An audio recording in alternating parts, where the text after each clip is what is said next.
नमस्कार, मी जितेंद्र सुधाकर बजाज. डेली 2.0 मध्ये आपल्या सगळ्यांचं स्वागत आहे.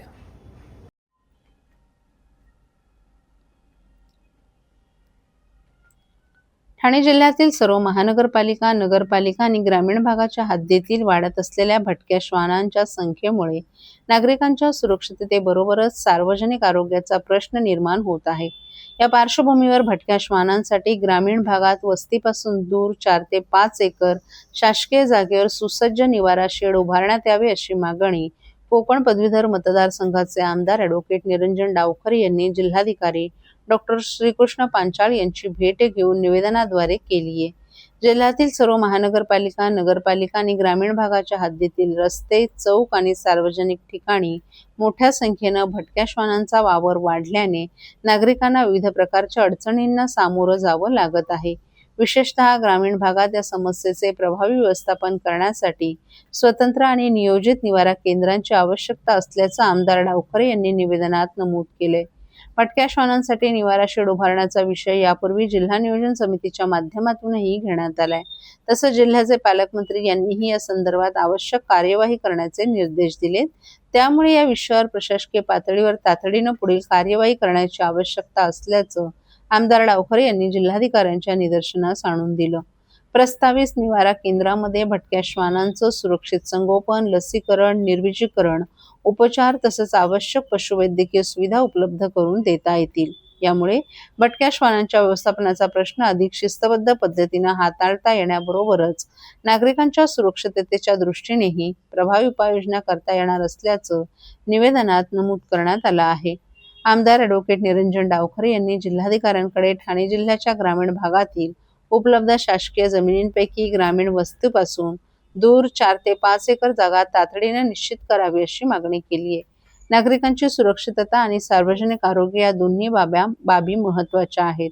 भटक्या श्वानांची संख्या वाढत असताना या समस्येकडे केवळ तात्पुरत्या उपाययोजनांच्या माध्यमातून न पाहता कायमस्वरूपी आणि शास्त्रोक्त पद्धतीने उपाययोजना करणं आवश्यक आहे. त्यासाठी ग्रामीण भागात स्वतंत्र निवारा केंद्र उभारल्यास भटक्या श्वानांचं लसीकरण, निर्विजीकरण आणि उपचार यासारख्या बाबी व्यवस्थितपणे राबवता येणार आहेत. त्यामुळे प्रशासनानं या प्रस्तावावर तातडीनं सकारात्मक कार्यवाही करावी अशी भूमिका आमदार ॲडव्होकेट निरंजन डावखरे यांनी मांडली आहे.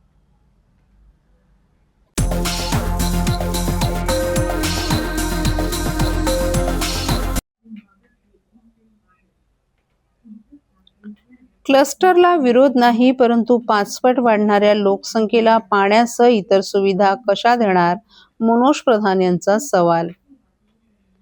ठाणे शहरात क्लस्टर डेव्हलपमेंट राबवण्यासाठी एका कंपनीची स्थापना करण्यात येत आहे. क्लस्टरमुळे गोरगरीब नागरिकांना हक्काचं अधिकृत घर मिळणार आहे, मात्र त्यातून 5 पट लोकसंख्या शहरात वाढणार आहे. त्यांना पाणी, रस्ते कसे पुरवणार? त्यांच्या सांडपाण्याची व्यवस्था करणार कशी? असा सवाल राष्ट्रवादी काँग्रेसचे शरद पवार पक्षाचे जिल्हाध्यक्ष मनोज प्रधान यांनी उपस्थित केलेत. क्लस्टर डेव्हलपमेंट आणि इतर विषयांवर मनोज प्रधान यांनी प्रसारमाध्यमांशी संवाद साधला. त्यावेळी त्यांनी हे सवाल उपस्थित केले. क्लस्टर डेव्हलपमेंट राबवण्यासाठी ठाण्यात एक SPV स्थापन करण्यात येणार आहे.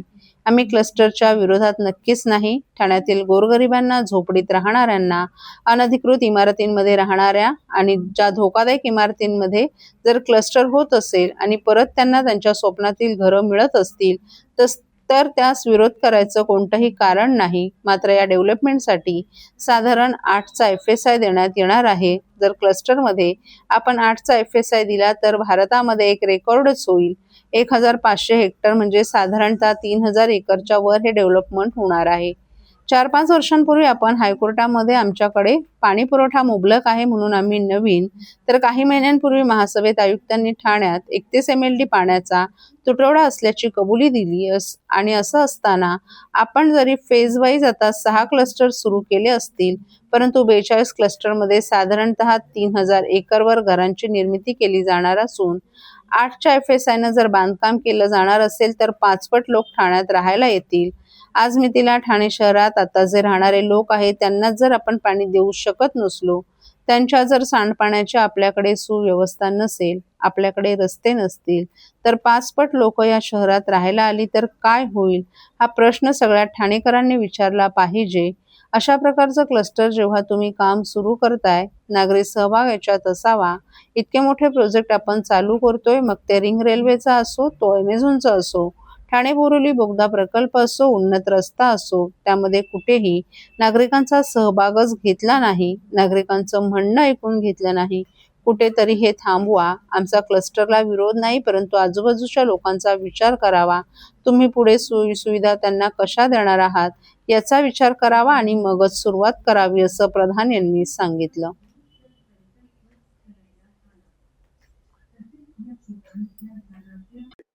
की 4-5 वर्षापूर्वी आपण हायकोर्टमध्ये लिहून दिलं होतं की आमच्याकडे पाणी पुरवठा मुबलक आहे, म्हणून आम्ही नवीन परवानग्या देतोय. एक PIL होती, त्याचं उत्तर ॲफिडेव्हिटवर महानगरपालिकेने हे दिलेलं. आज जेव्हा महासभा झाली तेव्हा महासभेत आयुक्तांनी उत्तर दिलं की आपण 31 MLD शॉर्टेज पर डे आपल्याला आहे. आणि असं असताना आपण भले फेज वाईज आता 6 क्लस्टर सुरू केले असतील, पण 42 क्लस्टरमध्ये साधारण 3000 एकरचं डेव्हलपमेंट करतोय, 8च्या FSI करतोय. म्हणजे तुम्ही विचार करा की किती पट लोक या ठाणे शहरात राहायला येतात. आणि मग जर ठाणे शहरामध्ये आत्ता जी राहणारी लोक आहेत त्यांनाच जर आपण पाणी देऊ शकत नसू, त्यांना जर आपण सांडपाण्याची काही आपल्याकडे व्यवस्था नसेल, आपल्याकडे रस्ते नसेल, आपल्याकडे कित्येक गोष्टीची कमी आहे, त्याच्या जर 5 पट लोक ह्या शहरात ह्या भागात राहायला आली तर त्यांची काय अवस्था होणार आहे, हा प्रश्न सगळ्या ठाणेकरांनी विचारला पाहिजे. माझं असं मत आहे की ह्याच्यावर अशा प्रकारचे क्लस्टर जेव्हा तुम्ही कामं सुरू करतायत, नागरी सहभाग ह्याच्यात असावा. इतके मोठे प्रोजेक्ट आपण चालू करतोय, मग ते रिंग रेल्वेचा असो, तो अमेझॉनचा असो, टनलचा प्रोजेक्ट असो, उन्नत रस्ता असो, आपण कुठेही नागरिकांचा सहभागच त्याच्यात घेतलेला नाहीये, नागरिकांचं म्हणणंच ऐकून घेतलेलं नाहीये. तर कुठेतरी हे थांबवावं. मला क्लस्टरला मी वारंवार सांगतो की विरोध नाही, पण आजूबाजूच्या लोकांचा विचार करावा. तुम्ही पुढे सोयी त्यांना कशा देणार आहेत याचा विचार करावा आणि मगच ह्याला सुरुवात करा.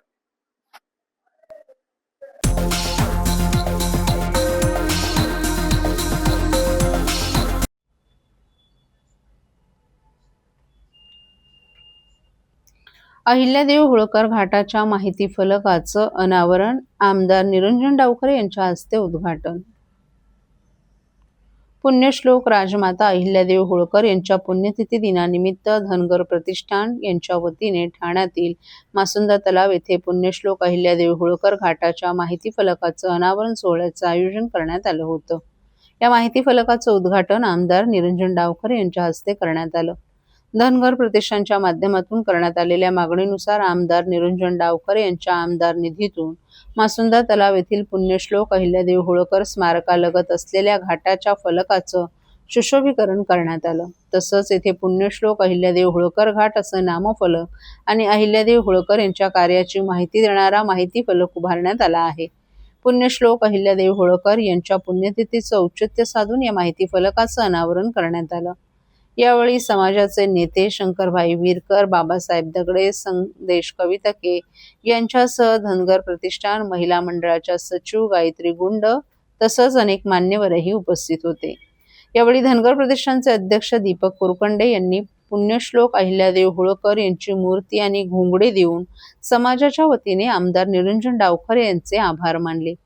यावेळी आमदार डावखरे यांनी पुण्यश्लोक अहिल्यादेवी होळकर घाटालगत असलेल्या स्मारकातील अहिल्यादेवी होळकर यांच्या पुतळ्याचं अनावरण 1988 मध्ये झाल्याचं सांगितलं.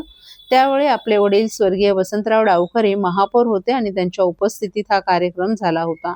आज याच ठिकाणी घाटाचा माहिती फलक उभारण्याचं काम करण्याची संधी धनगर समाजानं आपल्याला दिली आहे, त्यामुळे आपल्याला अभिमान वाटतो. यासाठी आपण समाजाचे आभार मानत असल्याचंही डावखरे यांनी सांगितलं. या माहिती फलकाच्या माध्यमातून पुण्यश्लोक अहिल्यादेवी होळकर यांच्या कार्याची महती युवा पिढीसह सर्वसामान्य नागरिकांना समजणार असून त्यांच्या प्रेरणादायी कार्याची माहिती नव्या पिढीपर्यंत पोहोचण्यास मदत होणार असल्याचं डावखरे यांनी सांगितलं. हा कार्यक्रम यशस्वी करण्यासाठी धनगर प्रतिष्ठानचे सचिव तुषार धायगुडे, उपाध्यक्ष राजेश विरकर, खजिनदार अनिल जरग, कार्यकारिणी सदस्य अविनाश लबडे, सुरेश भांड, उत्तम यमगर, सल्लागार मनोहर विरकर, सूर्यकांत रायकर यांच्यासह अनेक कार्यकर्तेही उपस्थित होते. यावेळी मोठ्या संख्येनं समाज बांधवही उपस्थित होते.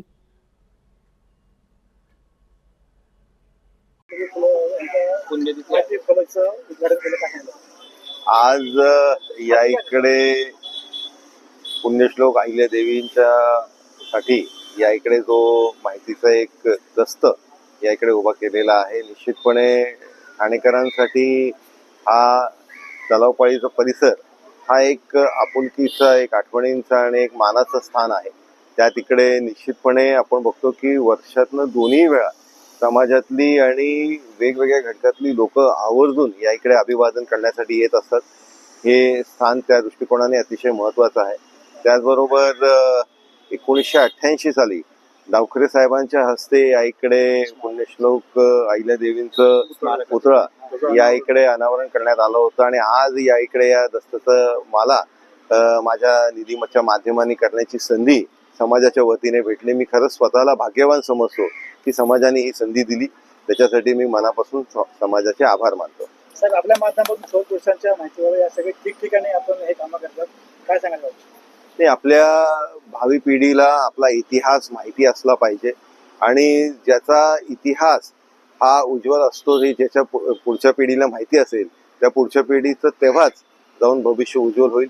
त्याच्यामुळे इतिहासाची आठवण करून देण्याचं काम निश्चितपणे या माध्यमाने आणि आठवण करून प्रेरणा देण्याचं काम या स्मारकाच्या माध्यमाने होईल असा विश्वास मला आहे.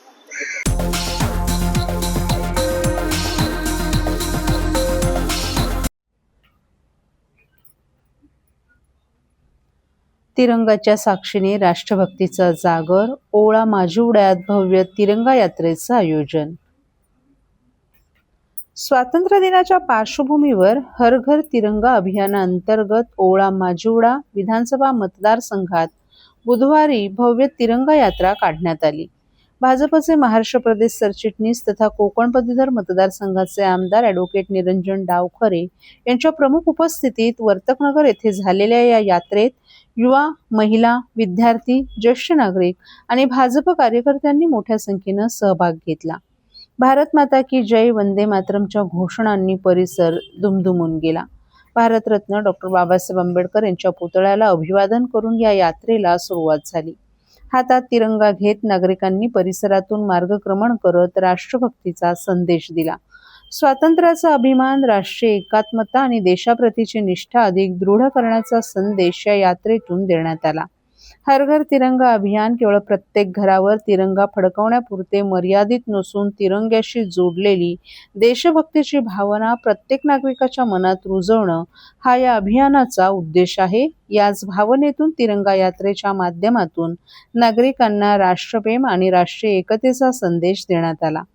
या यात्रेत श्री साईबाबा मंदिर संस्थान, भारत विकास परिषद, चिराणी विद्यालय आणि ब्राह्मण विद्यालय यांचा उत्स्फूर्त सहभाग होता. विशेष निमंत्रित मेजर शशिकांत साळुंखे आणि मेजर गणेश वाळावळकर यांचीही उपस्थिती नागरिकांसाठी प्रेरणादायी ठरली.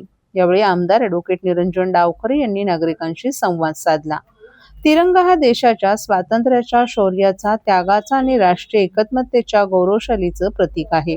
हर घर तिरंगाच्या माध्यमातून राष्ट्रभक्तीची भावना प्रत्येक घरापर्यंत पोहोचवण्याचा संकल्प करूया, असं आवाहन देखील त्यांनी केलं. यावेळी ठाणे महानगरपालिकेचे उपमहापौर कृष्णा पाटील, भाजपचे गटनेते मुकेश मोकाशी, नगरसेवक सीताराम राणे, नगरसेविका स्नेहा आमरे, अनिता ठाकूर, आशादेवी बहादूर सिंग, ठाणे शहर भाजपचे उपाध्यक्ष राम ठाकूर, श्रुती महाजन, रमेश आमरे यांच्यासह मंडल पदाधिकारी, भाजपचे कार्यकर्ते आणि नागरिकही उपस्थित होते. तिरंगा यात्रेच्या आयोजनासाठी नगरसेवक वैभव कदम आणि राजेश सावंत यांनी विशेष परिश्रम घेतले. तिरंग्याचा सन्मान, स्वातंत्र्याचा अभिमान आणि राष्ट्रभक्तीची भावना घराघरात पोहोचवण्याचा संदेश देत ही यात्रा उत्साहात पार पडली. साहेब, हर घर तिरंगा या अभियान अंतर्गत तिरंगा यात्रा आहे. अजून काय सांगाल? हर घर तिरंगा अभियानाच्या अंतर्गत आपण बघतोय की पूर्ण देशामध्ये अनेक ठिकाणी रॅलीज निघत आहेत. आज या इकडे ओळा माजिवडा विधानसभेमध्ये ही तिरंगा रॅली निघाली आहे आणि अतिशय उत्स्फूर्त प्रतिसाद आणि मोठ्या संख्येने नागरिक याच्यामध्ये सामील होत आहेत हे आपण बघतोय. खऱ्या अर्थाने देशाची एकता अखंडता याचं प्रतीक ही रॅली आहे आणि त्याच्यामुळे यावर्षीचं हर घर तिरंगा अभियान हे अजून एक महत्त्वाचा विषय त्याच्यामध्ये आहे की वंदे भारत हे पण वंदे मातरमचं जे गीत आहे ते वंदे मातरमच्या गीतलाही एक त्या इकडे दशकपूर्ती होते. त्याच्यामुळेच या सगळ्या गोष्टीला एक अनन्यसाधारण असं महत्त्व आहे आणि मोठ्या संख्येने लोक याच्यामध्ये जमत आहेत. ही आपली ही एकतेची रॅली याच्यामध्ये सगळेजण एकत्र आले. जातीय धर्मीय पंथीय सर्वच लोक याच्यामध्ये एकत्र आले. असं एक धोरण आहे की सेल्फी काढून याच्यामध्ये या अभियानामध्ये वेगवेगळे उपक्रम घेत असताना सेल्फी विथ तिरंगा हा एक कार्यक्रमही याच्यामध्ये सामील आहे. अशाच विविध घडामोडींची माहिती घेण्यासाठी डेली 2.0ला लाईक करा, शेअर करा आणि सबस्क्राईब करा.